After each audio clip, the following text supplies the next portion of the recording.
একটা ইন্টারভিউতে চেন্নাইয়ের ওনার এন শ্রীনিবাস তিনি তাদের 4টে রিটেনশন প্লেয়ার 2025-এর জন্য নাম ঘোষণা করেছে।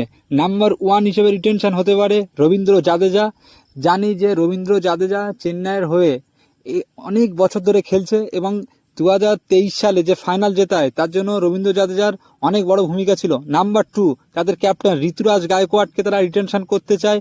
নাম্বার 3 শিবম ডুবে। আমরা দেখেছি শিবম ডুবে 5-6 নাম্বারে লেবে ম্যাচ ফিনিশ করতো চেন্নাই সুপার কিংসের হয়ে, 6-এর পর 6 মারতো।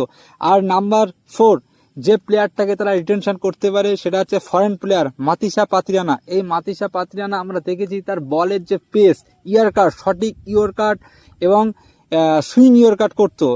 তারপরে যদি বিসিসিআই 5 থেকে 6টা রিটেনশন দেয় তাহলেই কিন্তু MS ধোনিকে আমরা নেক্সট সিজন দেখতে পারি। আর তা না হলে তাদের ওনার ডাইরেক্ট বলেছে MS ধোনি মেন্টার রোলসে